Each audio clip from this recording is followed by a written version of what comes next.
Hi, Pastor Dave with Mercy and Grace Ministries.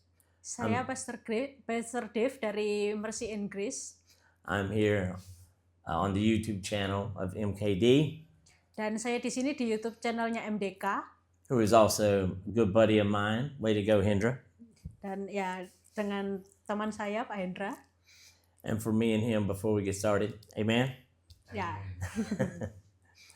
Today, first of all, thank you for watching. Hari ini saya mengucapkan terima kasih sudah menonton. And today I would like to talk to you about healing. Dan saya akan membawakan topik tentang healing, kesembuhan. What are we going to? We're going to use some scripture. We're going to use a little bit of personal testimony for illustration. And we're going to talk about the different ways that Jesus Christ heals. Kita akan membicarakan topik tentang kesembuhan dari Alkitab, dari kesaksian. So let's dive right in. Mari kita ke topik ini. Let's begin with a word of prayer. Will you pray with me? Mari kita berdoa. Hey, Father God. Hey, Dad. It's us again. Bapa di surga, ini kami ya Tuhan. Dad, as we sit here in front of this camera and we reach out to our brothers and sisters out there, Bapak, di sini hari ini kami bersama saudara-saudari seiman kami yang sedang menonton tayangan ini. we know that you are going to reach through the camera with these words and touch their hearts. Dan walaupun ini dengan rekaman, tapi kami yakin dan percaya bahwa Engkau menyentuh hati setiap kami yang menontonnya. You are the perfect and loving Father. Karena Engkau adalah Bapa yang sempurna dan Bapa yang sangat mengasihi kami. And because you are omnipotent, you can be everywhere all the time. Dan karena Engkau tidak terbatas ruang dan waktu, Engkau ada bersama kami dimanapun, kapanpun kami berada. So rather they watch this live or watch it at a later date, you're there as well. Dan mungkin jika ada kami yang menonton tayangan ini secara live ataupun secara rekaman, kami berdoa kepada setiap saudara kami. Please speak through me with this message, Bapak berbicaralah kepada kami hari ini. and may it reach everyone regardless of time or place. Dan biarlah kata-katamu yang menyentuh setiap kami, tidak terbatas tempat dan waktu. The same as the healing that we are about to learn about. Kami bisa belajar tentang kesembuhan yang kami akan belajar hari ini. We pray all this in the name of Jesus Christ, Kami berdoa ini dalam nama Tuhan Yesus Kristus. because you said if we pray it in, he said if we pray it in his name, you will do it. Karena jika kami berdoa dalam namamu, Engkau akan melakukannya. So I say one more time, we pray in the name of Jesus Christ. Sekali lagi aku berdoa dalam nama Tuhan Yesus Kristus. Amen. Amin. So everyone, I'm glad you're here, and a special thank you again to my friend and to MDK. Dan Bapak Ibu Saudara sekalian yang menonton tayangan ini, saya sangat berterima kasih dan terutama untuk teman saya Pastor Dave, saya berterima kasih juga kepada teman saya Pak Hendra. Anytime you have the opportunity to share God's word, you should take advantage of it. Dan kami akan membicarakan tentang kata-kata dari Tuhan hari ini.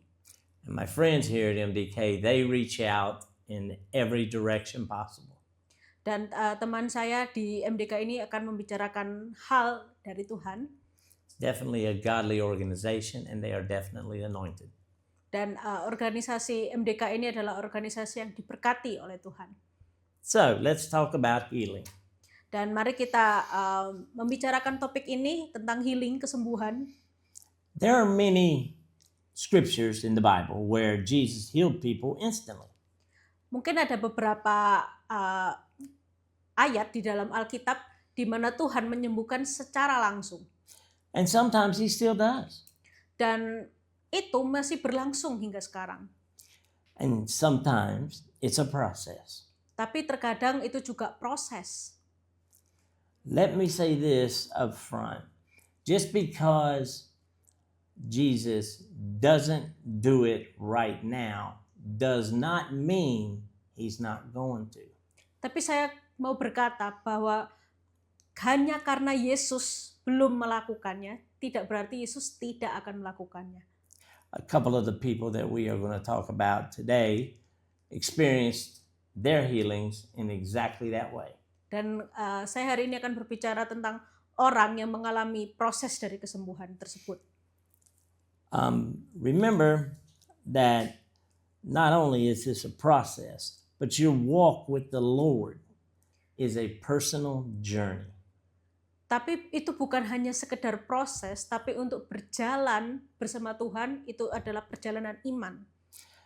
And a lot of times, this process may just be a test of your faith if you're going to continue to trust Him.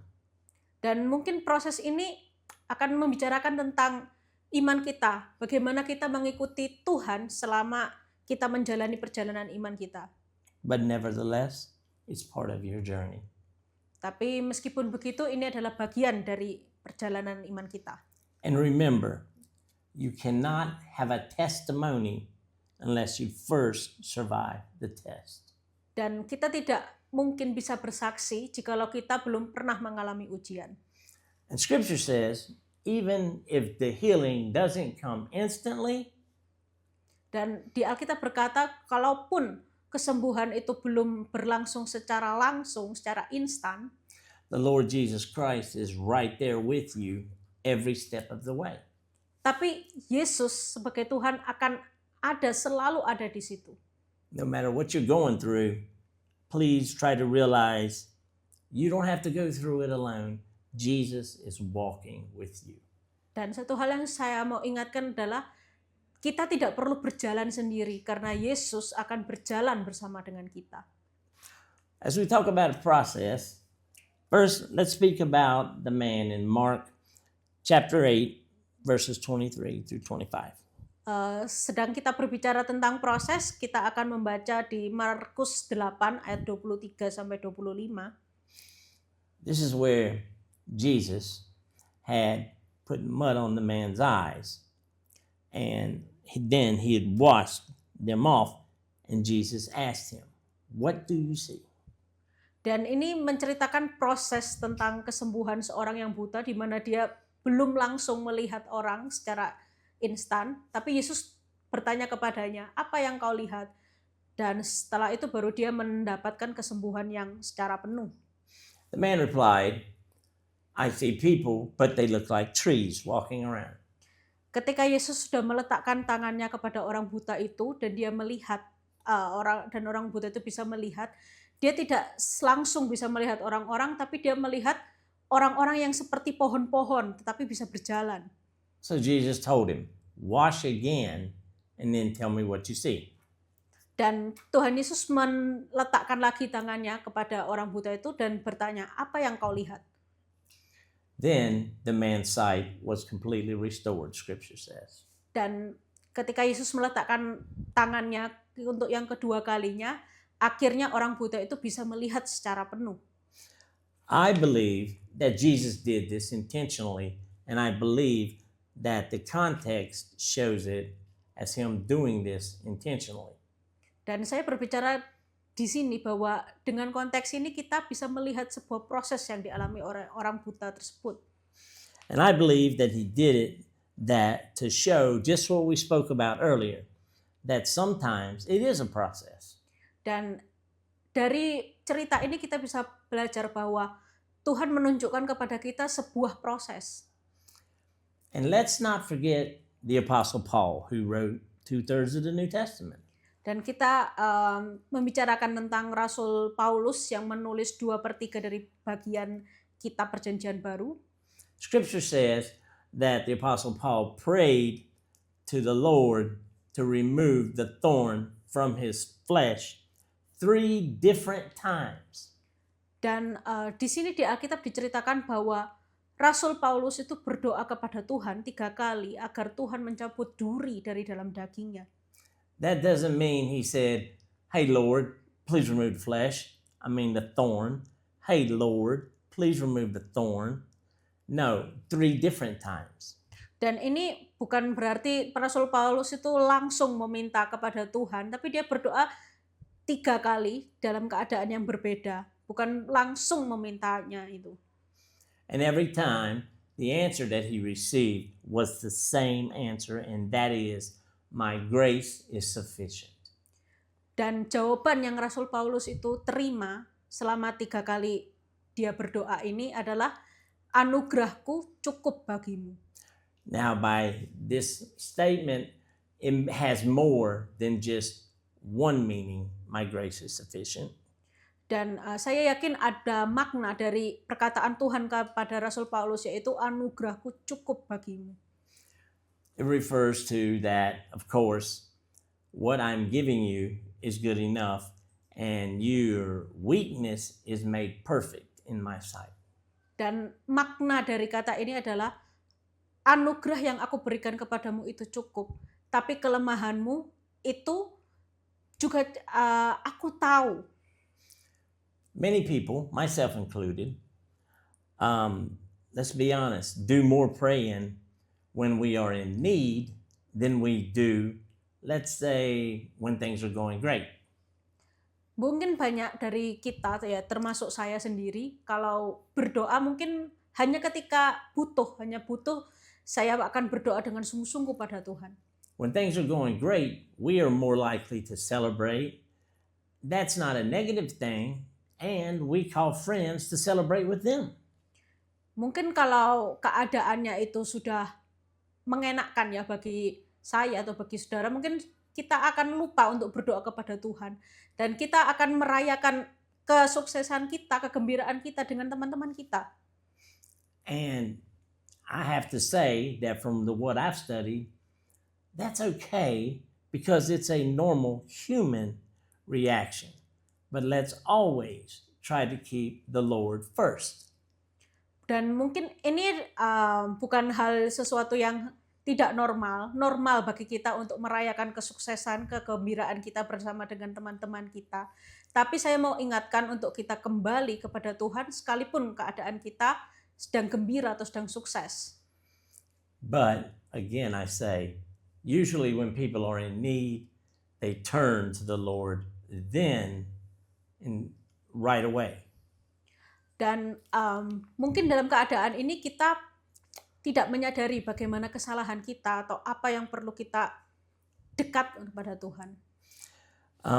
Now Jesus did this healing, first wash, then another wash.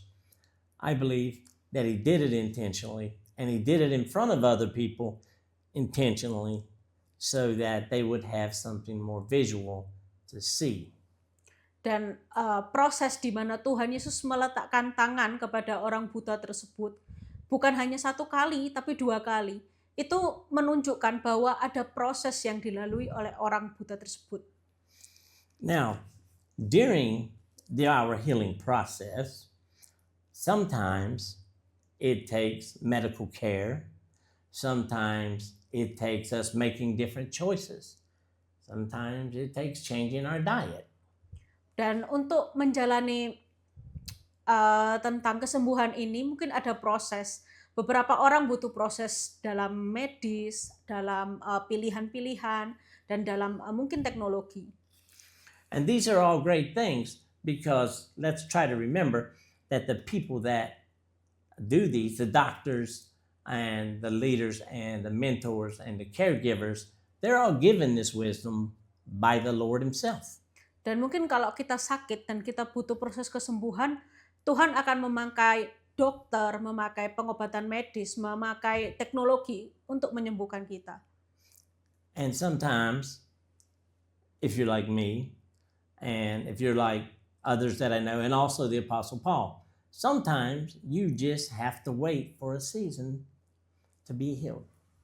Tapi mungkin jikalau saudara berada dalam posisi yang sama dengan saya, mungkin kesembuhan itu tidak langsung, bahkan mungkin memerlukan musim.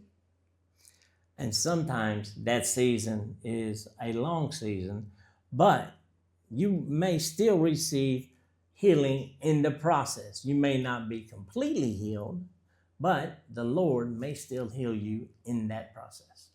Dan mungkin kesembuhan ini memerlukan proses yang lama, tidak instan dan tidak secara langsung, tetapi Tuhan menunjukkan dirinya kepada kita yang mengalami proses ini. Let's talk about the man that was in the pool of Bethesda in the book of Matthew. Dan kita akan membicarakan seseorang dalam kitab Matius. This is where people with many ailments rather they were blind or lame or deaf, would go and to seek a healing. Dan ada orang-orang yang memerlukan kesembuhan datang ke rumah ini untuk menerima kesembuhan dari mungkin buta, mungkin penyakit. And scripture says that the people there believed that the angel would come down and stir the water, and the first one in the water that's being stirred would be healed.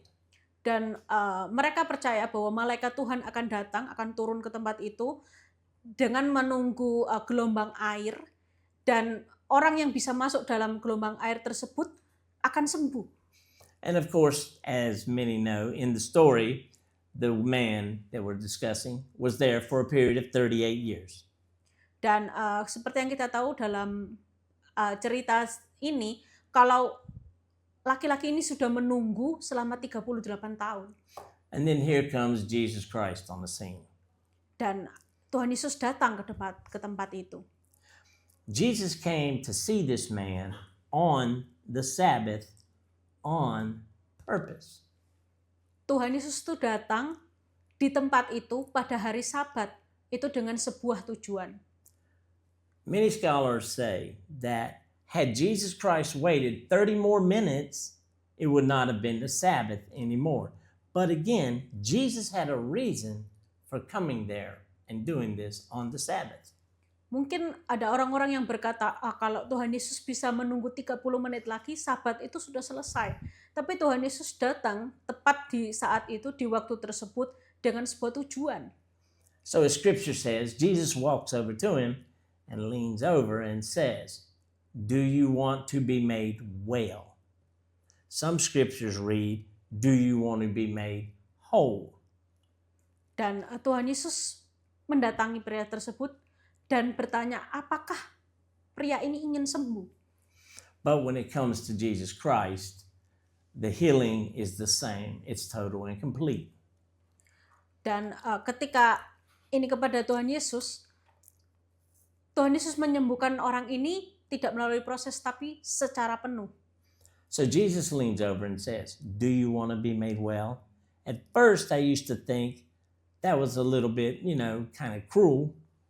Dan Tuhan Yesus bertanya kepadanya, apakah kamu menjadi penjalaku? Ini mungkin kelihatannya seperti hinaan. Of course he wants to be made well. He's been there 38 years. Dan pria ini ingin sembuh tentunya karena dia sudah menunggu di tempat itu selama 38 tahun. So what happens next is the man begins to tell Jesus why he can't be made well. He says, "I have no one to help me into the water when it starts to stir." Dan pria ini bilang kepada Tuhan Yesus kalau dia tidak bisa masuk ya ke dalam gelombang air tersebut karena tidak ada orang yang membantunya selama 38 tahun itu. And he goes on to explain further how people get past him and things like that. Again, I'm paraphrasing. Dan mungkin saya tidak membaca keseluruhan dari kitab ini, saya memparafrasenya. So finally, he gets around to telling Jesus, "Yes, I want to be made well." Dan pria ini berkata kepada Yesus, iya, dia ingin sembuh. And Jesus says, "I see this in my own mind." Jesus says this so lovingly, so tenderly, but yet direct. "Get up, pick up your mat, and walk." Dan Yesus mengatakan kepada pria ini, bangunlah, berdirilah, angkatlah tilammu dan berjalanlah. And of course, scripture says the man was restored instantly. Dan ya seperti yang dituliskan di dalam Alkitab bahwa pria ini disembuhkan secara instan, secara langsung oleh Yesus. So think about this with me a little bit. I think that if that were me, the man had begun to lose his faith, and who could really blame him after 38 years of waiting on a healing that didn't come? Yes, I can understand struggle. Kalau saya memposisikan diri saya kepada pria ini, ya tidak heran kalau mungkin saya kehilangan iman saya karena sudah menunggu selama 38 tahun ini tapi tidak terjadi apa-apa. And I believe that lovingly, Jesus Christ understood it as well. Dan tapi Tuhan Yesus tahu permasalahan dari pria ini. So the man does what any of us would do. The minute he was healed, the man gets up and he starts to leap around and dance around. Dan ya ketika pria ini disembuhkan, dia mulai berjalan dan mulai melompat. The minute he gets up, Scripture says Jesus leaves while all of this is going on. Dan mungkin kita bertanya, mengapa Yesus melakukan hal ini? Scripture goes on to explain that the older Jews and Pharisees that were at the pool when this took place, they came to him and started to question him. Dan di kitab ini diceritakan juga bahwa seorang Farisi melihat apa yang dilakukan Yesus ini dan mulai mempertanyakannya. The first thing they say to him is, "What are you doing carrying your bed on the Sabbath?" Dan Farisi ini bertanya, apa yang kamu lakukan di hari Sabat ini? The man excitedly explains, "Hey, the man that healed me, that's what he told me to do." Dan orang yang buta ini berkata kepada Farisi ini bahwa orang yang telah menyembuhkan aku itu yang menyuruhku untuk berlari, melompat di tempat ini. Now for me, if I were there, I would say, "Hey, did you just not see what happened?" Dan kalau mungkin saya adalah orang yang buta itu, saya akan berkata, kamu tidak lihat apa yang dia telah lakukan kepada saya? But they were so wrapped up in their rules and regulations that they completely missed the miracle of a man that had been crippled for 38 years is now standing and jumping. Dan kalau kita lihat, orang Farisi ini sangat ketat terhadap peraturannya. Dia tidak melihat keajaiban apa yang Tuhan Yesus telah lakukan kepada orang yang telah disembuhkan Yesus ini. So they asked him, who was the man that did this? And of course, Jesus never told the crippled man at that point who he was. Dan Tuhan Yesus tidak menjelaskan lagi kepada orang yang telah disembuhkan ini tentang siapa dirinya. But as we look into the scriptures, we find out, where is the first place that guy went? He went to the temple. Dan apa yang Alkitab tunjukkan di sini adalah dia pergi ke tempat ibadah. Could you imagine passing by the temple every day, or maybe not every single day, but seeing the temple and not being able to go there because you couldn't walk? Dan mungkin apa yang kita bisa rasakan dari orang ini yang melihat tempat ibadah tapi tidak bisa ke sana karena keterbatasan kondisinya. Everybody in your family goes there and worships and makes their sacrifices. You get to watch people go and come and have a great time, and you can't go. Dan mungkin apa yang kita bisa rasakan kalau kita ada di posisi di mana kita melihat orang-orang bisa memuji Tuhan dengan bebas, dengan kita sendiri tidak bisa seperti itu karena keterbatasan fisik. So when he gets the opportunity, that's the first place he goes. And then they begin to question him in the temple. Dan ketika Yesus menyembuhkan orang ini, dia datang ke tempat ibadah dan menunjukkan pada orang-orang. And he continues to tell them, hey, I was crippled since birth, and this man made me well. Dan dia menunjukkan bahwa saya telah lumpuh sejak lahir dan sekarang saya bisa berdiri. And because he didn't follow their rules, he didn't go by what they wanted done, they tell him to leave the temple. Dan orang-orang ini tidak mengerti apa yang telah orang yang lumpuh ini sampaikan dan menyuruh orang ini untuk keluar. And later on in the book of Matthew, it tells us that that's where he encountered Jesus Christ again. Dan mereka mulai mempertanyakan apa yang dilakukan oleh Yesus. Again, with Jesus, there are no accidents. His timing is perfect, and everything he does is deliberate. So meeting this man in the courtyard was not an accident. And when this young man confessed to Jesus, "You must be the Messiah," Jesus said, "I am he." Dan ketika orang yang telah disembuhkan Yesus ini berbalik kepada Yesus dan dia mempertanyakan kepada Yesus, "Apakah engkau adalah Mesias?" Dan Yesus menjawab, "Ya, aku adalah Mesias." Now let's move from there just for a few minutes and speak about the woman with the issue of blood. Dan saya akan membicarakan tentang sebuah kisah tentang perempuan yang mempunyai pendarahan. She'd been in her physical condition for 12 years. Dan dia ada di kondisi ini selama 12 tahun. And it had taken everything she owns, everything she had, and she had nothing left. Dan dia sudah melakukan pengobatan sampai seluruh hartanya habis. But she had one thing that was stronger than anything. Tapi dia punya satu hal yang lebih kuat dari apapun.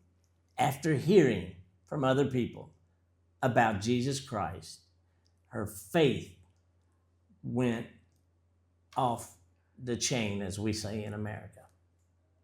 Dan ketika dia menyentuh jubahnya Yesus, maka terlepaslah penyakitnya. Which means her faith grew incredibly large. Dan ini menunjukkan bahwa iman yang ada dalam perempuan ini sangat kuat. Her faith grew to the point that she believed, if I could just touch the hem of his garment. Dan imannya ini ditunjukkan ketika dia menyentuh, asalkan aku bisa menyentuh secuil dari jubahnya saja, maka aku sembuh. She had the faith to believe, if I could just touch him, I know I would be made well. Dan dia punya iman ketika dia mempunyai perkataan kalau aku menyentuh sedikit saja dari jubahnya maka aku sembuh. Again, remember, at this time in their tradition, she wasn't even supposed to be intermingling with the public. Dan mungkin perempuan ini selama kehidupannya dia menderita pendarahan ini, dia malu untuk tampil di publik umum. So as we know, Jesus shows up, they're working their way to Jairus' house to heal his daughter. Dan seperti yang kita tahu bahwa Yesus mulanya tidak untuk menyembuhkan perempuan ini, tapi untuk menyembuhkan anak dari Darius. So this woman sneaks through the crowd, and with everything she has, she lunges out and just does catch the end of his garment. Dan perempuan ini diam-diam menyelinap di antara kerumunan dan mempunyai iman bahwa ketika dia menyentuh sedikit dari jubahnya, dia akan sembuh. And not only was she made well instantly, she could feel it. Dan bukan hanya dia disembuhkan secara instan, tapi dia juga merasakannya. So much that Jesus, as scripture says, Jesus stopped and said, "Who touched me?" Yesus merasakan adanya sentuhan dari perempuan ini dan bertanya, siapa yang menyentuhku? Peter replied, "Lord, the crowd is pushing in. There, we're trying to make our way through this small area. What do you mean, who touched you?" Dan Petrus bertanya, Tuhan, di sini nih banyak orang, kami tidak tahu siapa yang menyentuh jubahmu. And Jesus said, some essence left my body. Dan Tuhan berkata kepadanya bahwa ada kekuatan yang keluar. This means that not only touching Jesus, this took something out of him. Dan ini bukan hanya perempuan ini menyentuh jubahnya, tapi ada juga kekuatan dari Yesus yang keluar. So as the story goes, Jesus says, who was it? Who was it? And then they look around until they find her.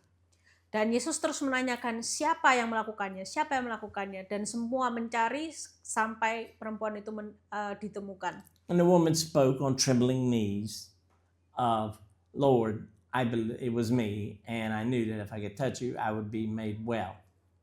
Dan perempuan itu lalu berkata bahwa itu adalah dirinya. And this is one of only a couple of women Jesus in the Bible calls daughter.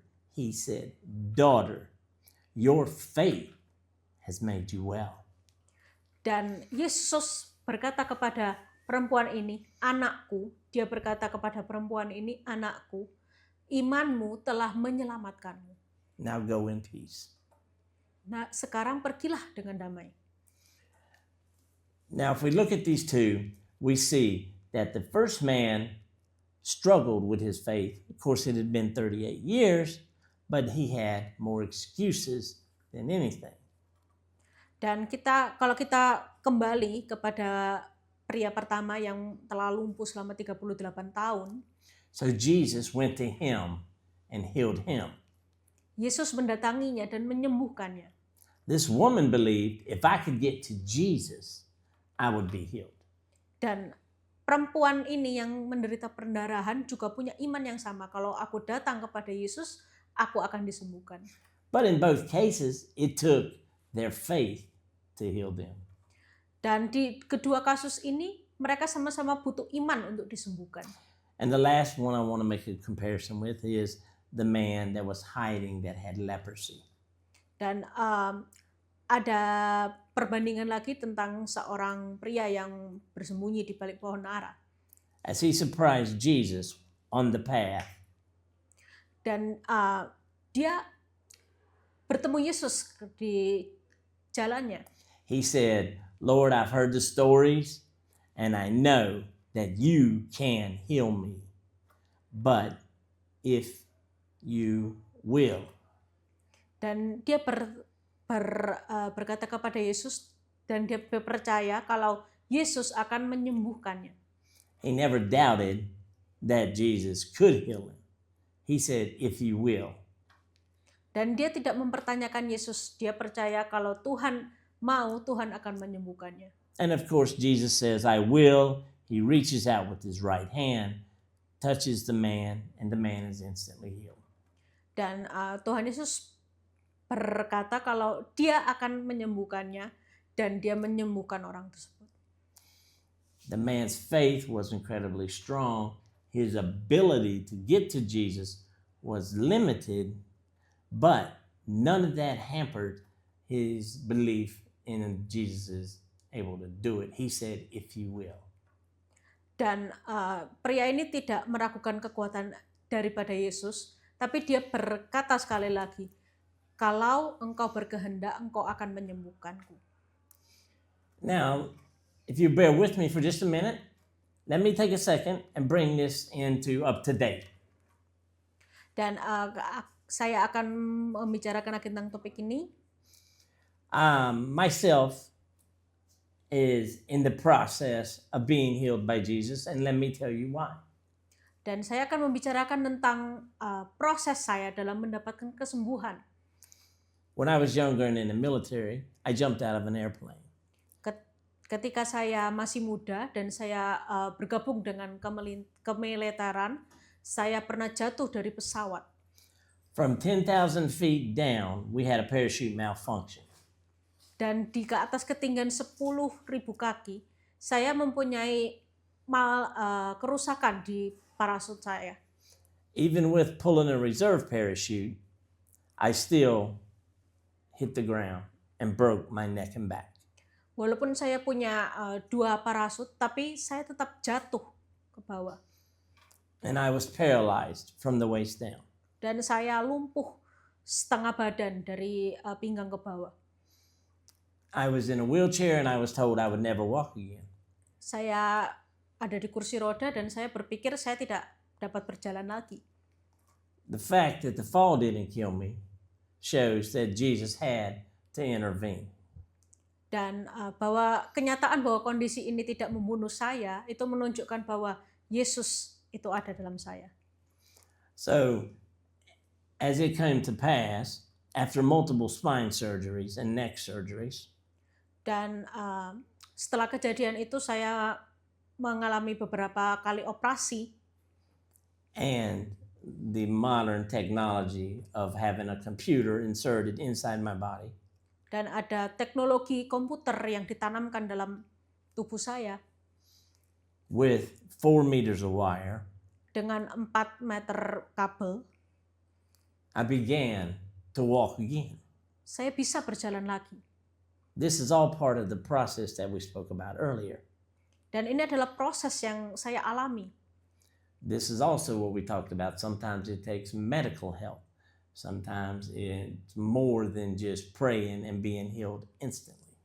Dan ini berbicara tentang kesembuhan itu butuh proses dengan mungkin pengobatan medis dan teknologi.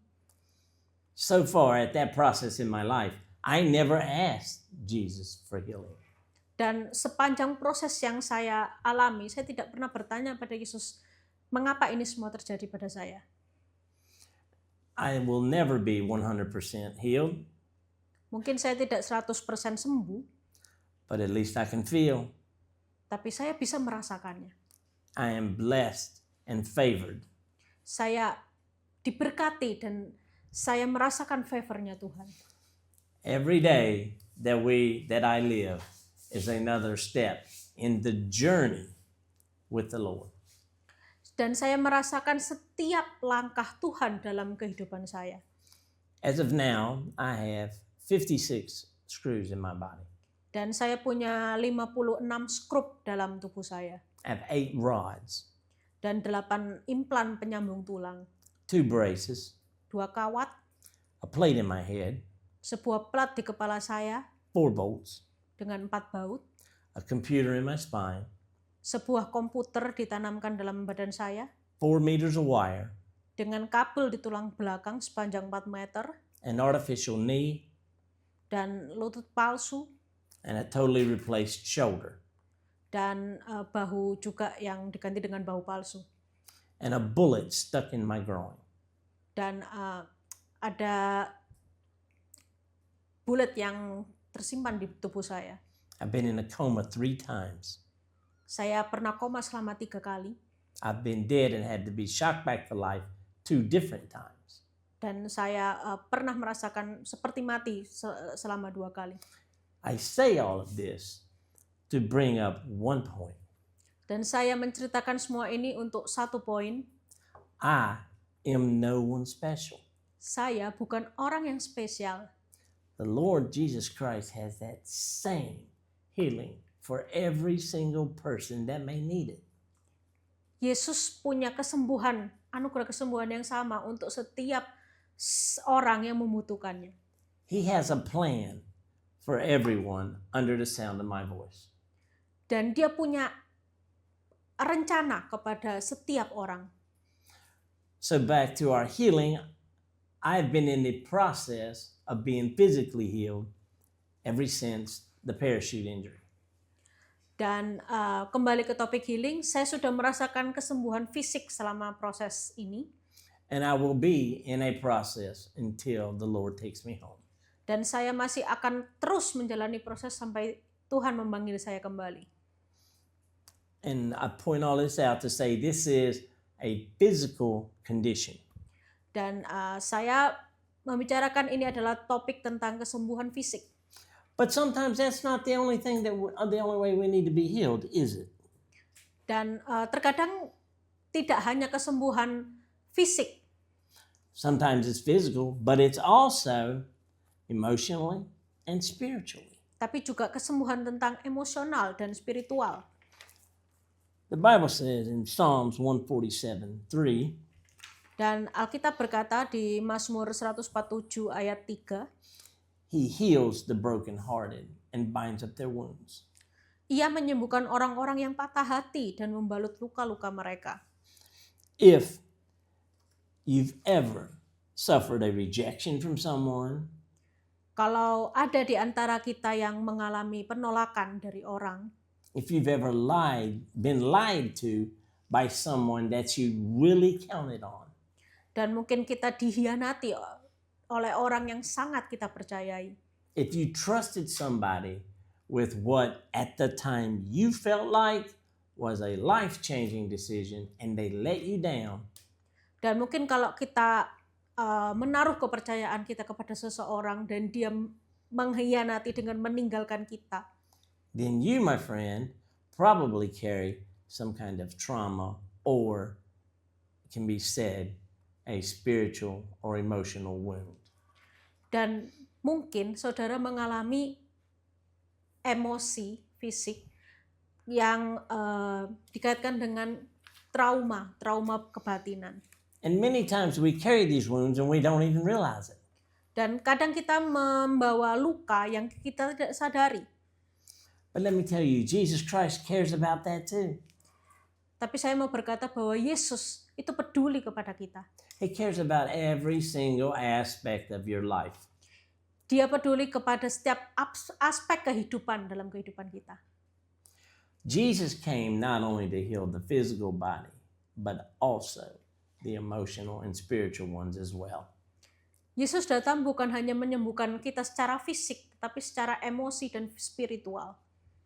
So, let's see, how should we respond or seek help with our emotional and spiritual situations? Lalu bagaimana respon kita kalau kita menghadapi permasalahan dalam emosi dan spiritual? First, we must believe that the Lord Jesus is still in the healing business. Pertama, kita harus percaya bahwa Tuhan itu ada dan menyembuhkan kita. Ask God boldly. Scripture says, come to him boldly. Remember, he's your father. Come to him boldly and say, hey, Dad, my back's killing me. Hey, Dad, Elizabeth broke my heart.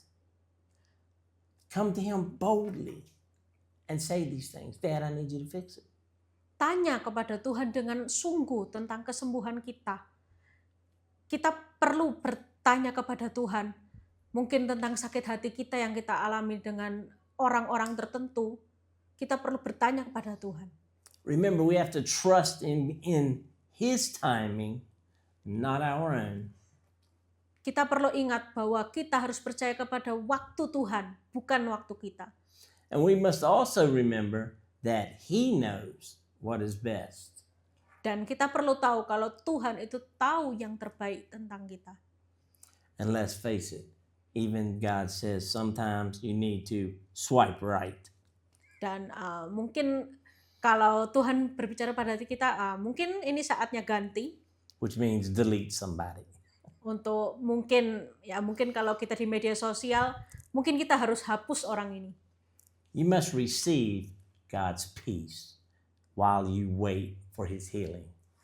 Kita perlu untuk menerima damainya Tuhan selama kita menunggu Dia. He is sitting right there saying, here, while I fix you, take and enjoy and use the peace I offer you. Dan ketika Tuhan bersama dengan kita, Tuhan akan memberikan damainya kepada kita. And lastly, we have to wait patiently. Kita harus menunggunya dengan sabar. And what that means is we don't wait like this. Okay, Lord, come on, man. Are you going to do it or not? That's not patiently. Dan kita bukan menunggunya seperti kita menunggu seorang bos atau kita menjadi bos yang sedang menunggu seperti ini. Itu bukan menunggu secara dengan sabar. And also, let's remember this. God, in the beginning, never intended on anyone to suffer. Dan kita perlu ingat kalau Tuhan tidak mau siapapun untuk menderita.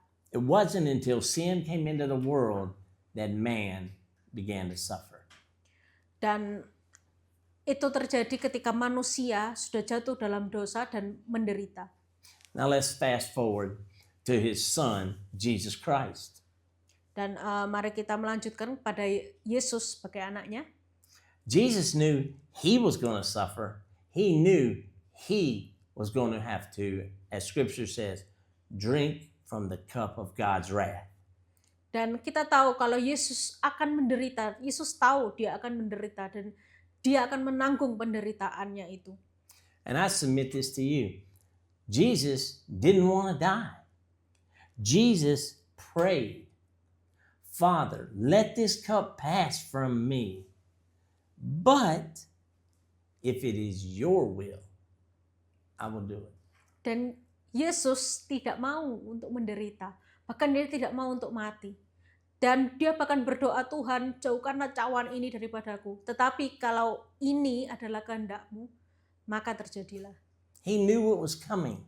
This is why he was sweating blood in the garden. Dia tahu apa yang akan terjadi kepadanya. Maka dari itu keringatnya bercucuran seperti darah. We can't even, personally, I can't even imagine having the foreknowledge to know what you're going to suffer, to know what you're going to go through, to the hands of the people that you came for. Jesus is the only one that was ever born to die. Dan mungkin tidak ada dari kita yang mau untuk hidup untuk mati, tapi Yesus, dia tahu apa yang akan terjadi kepadanya, dan dia adalah satu-satunya pribadi yang lahir ke dunia dan untuk menebus kita. I've also looked at this from this angle. I have children of my own. Dan saya punya anak. Could I send my son to die for people who, first of all, didn't want anything to do with him, but second, the people that he was going to die to give salvation to was going to be the ones that killed him? Dan saya tidak bisa membayangkan bagaimana saya sebagai seorang bapak akan mengirimkan anak saya yang saya sangat kasihi untuk mati, untuk menyelamatkan orang yang berdosa. This is how perfect God's love is. God knew what was coming, and he sent his son anyway. Dan inilah kasih yang sempurna yang Tuhan tunjukkan kepada kita, bahwa dia mengirim anaknya untuk mati bagi kita. And Jesus stepped up. Scripture says, Jesus said, "No man takes my life from me. I lay it down by my own will." Dan Tuhan mengatakan bahwa tidak ada seorang pun yang akan datang kepada Bapa kalau tidak melalui Yesus. So if you don't think that he wants to heal you and that he loves you, maybe you kind of missed something along the way. Dan kalau kita merasa bahwa Tuhan itu jauh dan Tuhan tidak dapat menyembuhkan kita, itu berarti ada yang salah dengan diri kita. And if you did, that's okay. Someone that is a follower of Jesus Christ, that loves the Lord, would be glad to share with you just exactly how powerful this really is. Dan kalau kita merasakan kita yang seperti ini, kita tidak perlu khawatir, ada orang yang akan berbicara betapa hebat dan dahsyatnya Yesus dalam kehidupannya. And right here, for my friends, is the first time I am going to look everyone in the eye and tell you how God healed me spiritually and emotionally. Dan di sini saya akan bersaksi bagaimana Tuhan menyembuhkan saya secara spiritual dan secara emosional. I had been bitten by a poisonous spider, and the doctor told me I had a 3% chance of living. Saya pernah diserang dengan laba-laba yang sangat beracun, dan dokter mengatakan saya hanya punya 3% dari kesempatan untuk hidup. And I had slipped so far away from the Lord. This is what I decided. Dan saat itu saya jauh dari Tuhan. I said the exact words, "I will decide when I live and die." Dan saya mengatakan pada Tuhan, saya yang akan memutuskan mati atau hidupnya saya. And I'm going to admit to everyone out there, on my friend's podcast, I put a loaded gun in my mouth and I pulled the trigger. Dan saya juga bersaksi di podcast ini, kalau saya dulu pernah menaruh sebuah pistol dalam mulut saya. The weapon did not fire. So I removed it from my mouth, put another bullet in it, and put it against my head. Dan ketika saya menaruh senjata itu, pistol itu dalam mulut saya, pistol itu tidak berhasil menembak. Jadi saya mengganti pelurunya dan saya menaruhnya lagi ke kepala saya. And I said again, I will decide when I live and die. Dan saya berkata sekali lagi, saya yang akan memutuskan saya hidup atau mati. And I pulled the trigger again. Dan saya menarik pelatuknya lagi. The weapon didn't fire. I removed it from my head, pulled the trigger again, and the weapon went off. Dan itu juga tidak berhasil, jadi saya menarik lagi kembali senjata saya.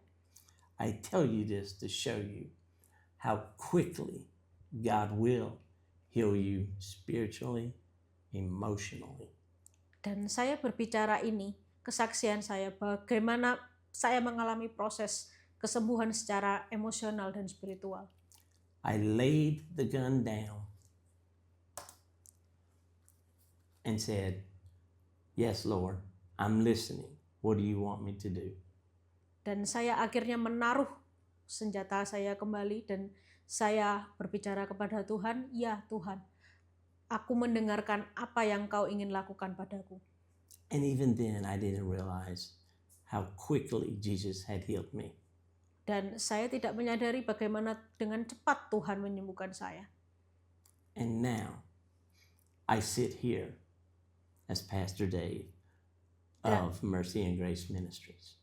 Dan saya hari ini duduk di sini di hadapan Anda sebagai Pastor Dave dari Mercy and Grace Ministry. And this too has been a process. Dan ini membutuhkan sebuah proses.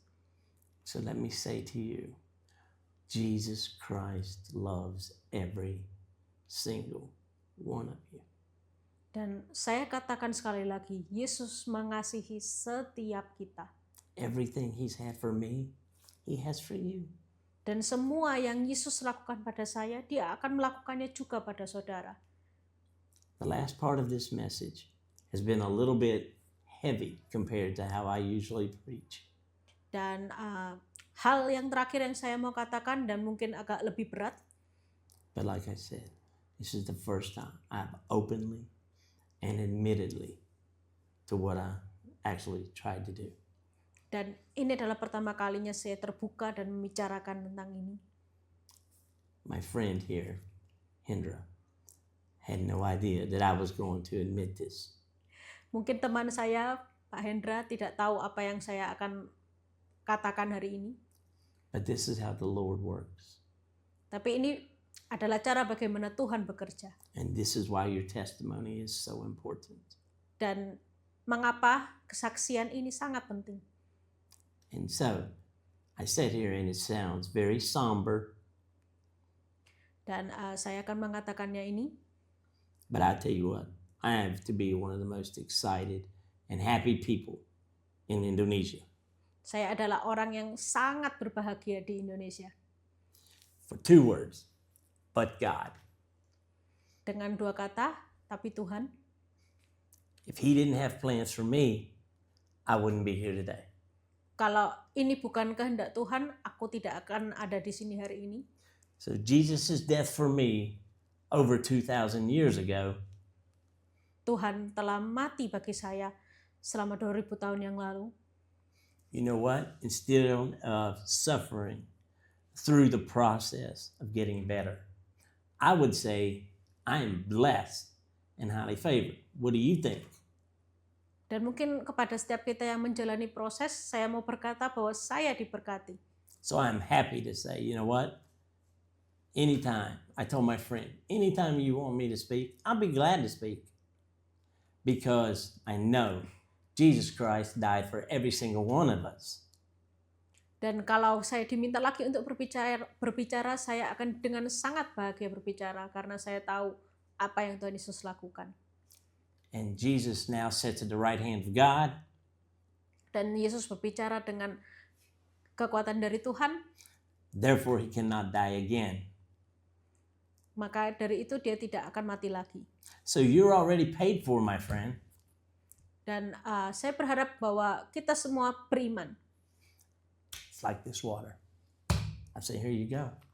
You can have it. Dan seperti Yesus menawarkan, seperti air yang saya tawarkan. And if you're thirsty, you're going to snatch it up and say, thanks, Dave. Dan mungkin kalau saudara haus, saudara akan mengambil airnya dan berkata, terima kasih, Pastor Dave. Friends, this is how simple salvation is. Jesus says, here it is. Hendra, my friend, paid for this water. Jesus saying, I paid for your salvation. It's mine to give away. Take it. Dan ini bagaimana kasih yang sempurna, pengorbanan itu yang diberikan secara percuma. mungkin teman saya yang membeli air ini, tapi saya tawarkan kepada saudara, itu seperti Bapa telah mengampuni dosa kita dan Yesus menawarkan keselamatan itu bagi setiap kita. And one last thing, it is just that simple. Dan saya mau katakan ini adalah bagaimana mudahnya. We come to Jesus with childlike faith, as Scripture says. Dan saya mengatakan ini seperti yang di Alkitab katakan. So all we have to do is say, thanks. Yang harus kita lakukan, yang harus kita katakan adalah terima kasih. I received this gift of salvation. Saya berterima kasih atas keselamatan ini. And this is something you can never lose. Dan ini adalah sesuatu yang engkau tidak bisa lepaskan. Doesn't mean you can't walk away from it, but no one can take it from you, and the Lord wants you to have it. Ini bukan sesuatu hal yang mudah dilepaskan, itu berarti tidak ada yang bisa merampasnya, tapi engkau akan terikat dengan keselamatan ini. And after everything He's pulled me through, and all of this, and everything He pulled me through was before I said, yes, Lord. Dan segala hal yang saya alami ini, itu sebelum saya mengatakan, ya Tuhan. He loved me before I even said, okay, I'll play your way. Dan dia mengasihi saya jauh sebelum saya mengatakan, ya Tuhan, saya akan mengikutimu. And guys, it's that simple, it's that wide open, and it's that loving for every single person. Dan ini adalah sesuatu hal yang besar dan menunjukkan kasihnya kepada kita. He loves you way more than you could ever imagine. Dia mengasihi setiap kita jauh lebih dari kita mengasihinya. And He wants to be with you way more than you want to be with Him. Dan dia mau bersama dengan kita jauh lebih dari kita mau bersamanya. So, let me say this in closing. As we say, Dan saya akan mengatakan ini sebelum saya tutup. we say at Mercy and Grace Ministries in all our videos, Dan saya katakan ini dengan Mercy and Grace Ministry.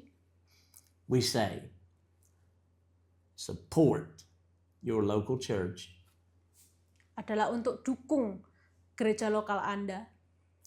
love one another, Kasihilah sesama. and most of all, love the Lord your God. Dan lebih dari itu adalah mengasihi Tuhan kita. He's your individual God. Karena dia adalah Tuhan satu-satunya bagi kita. He lives inside your heart. Dia ada di dalam hati kita. Everyone out there that will, let Him in. Dan dia ada bersama dengan kita. And He's happy to be there. Dan dia senang bersama dengan kita. And if you're like me, hey, you're happy to have Him. Dan kalau Anda bertanya kepada saya akan berkata, saya sangat bahagia. So, enjoy life. Jadi nikmatilah hidup. Enjoy one another. Nikmatilah waktu kebersamaan. And love everybody regardless of who they are. Dan kasihilah sesama apapun masalahnya. Because He loved you first. Karena Yesus mengasihimu terlebih dahulu. Just like He loves me. Seperti dia mengasihi saya. Just like He loves my friends here at this podcast. Seperti dia mengasihi teman saya di podcast ini. Thank you all for listening. Terima kasih untuk mendengarkan. Hey, and don't tell anybody what I told you about the end of that testimony there of mine. I don't share that, so don't tell anyone, okay? Dan jangan membicarakan tentang kesaksian ini dimanapun. If anybody asks, just say you can't confirm or deny. It's okay. Dan mungkin kalau ada yang bilang, oh mungkin kesaksian saya lebih dari itu, ya tidak apa-apa. And even I can crack a joke about an attempted suicide. Dan mungkin kesaksian saya tentang bunuh diri. Because the Lord loved me so much that He kept me from it. Dan karena Tuhan sangat mengasihi saya. And I say again, He has the same thing for you. Dan saya mengatakan hal yang sama dengan saudara. Kills me to say this, but even the Lord says, Dave's nobody special. Dan ini mungkin membunuh saya, tapi Tuhan berkata, Dave, tidak ada orang yang spesial. I got that for everybody. Aku menyediakan ini untuk semuanya. Sometimes you just got to look up and say, "Hey, Lord," Dan mungkin and that's a prayer. oke. Dan mungkin kita akan mempertanyakan yang sama. So thank Mari you for kita being here berdoa. this evening. Bapak, terima kasih untuk pesanmu. Remember my friends here at the podcast. Dan saya mau mengingat untuk teman saya di podcast ini. They'll always tell you the right way. Engkau berkata kepadanya. So if you would, just give me a moment and let's pray. Dan kalau engkau berkehendak, kami akan berdoa. Father God, hey Dad, Bapak di surga, it's us again. ini kami lagi. Father, thank you for that time and the opportunity for us to be here tonight. Terima kasih untuk kesempatan kami ada di tempat ini hari ini. Thank you for the technology that brings this word forward. Terima kasih untuk teknologi yang bisa mempersatukan kami. Thank you for the technology that keeps many of us alive. Dan terima kasih untuk teknologi yang telah mempertemukan kami. And these are all big, giant things. Dan ini semua hal yang besar. But Scripture says, Di Alkitab berkata, you know the number of the hairs on our head. bahwa engkau tahu setiap helai rambut di kepala kami. Wow, what a circle. Wah, itu hal yang sangat hebat. To go from knowing the number of the hair on your head to the technology we live in today, Lord, you control all of that. Dari setiap helaian rambut sampai kepada teknologi, engkau menyediakan semuanya. Thank you for everything you've done and will do. Terima kasih untuk segala yang kau lakukan dan yang akan kau lakukan. But thank you most of all for the sacrifice of Jesus Christ. Tapi saya mau berterima kasih untuk pengorbananmu yang besar pada setiap kami. Be with all of our friends as they go about their way and keep a hedge of protection around them. Berkatilah setiap kami yang ada di tempat ini. I pray this message of healing over their bodies. Saya berdoa untuk kesembuhan kepada setiap saudara. Let it strengthen their faith Engkau akan meneguhkan iman setiap kami and further their walk with you. dan membawa kami ke dalam setiap langkahmu. And may everyone under the sound of my voice realize that it just takes, hey, Dad. Dan bahwa setiap orang akan menyadari bahwa hanya memerlukan ya Tuhan. He loves us so much, He will come running. Bahwa Engkau sangat mengasihi kami dan Engkau akan berlari mendekat kami. And He will heal us anywhere that we need to be healed. Dan Engkau akan menyembuhkan kami dimanapun dan kapanpun kami berada. Thank you so much. Terima kasih banyak ya Tuhan. And Father God, I pray all of this Dan Bapa di surga, aku berdoa in the name of your Son, Jesus Christ. dalam nama anakmu, Yesus Kristus. And everybody here says, Dan semua orang berkata, Amen. Amin.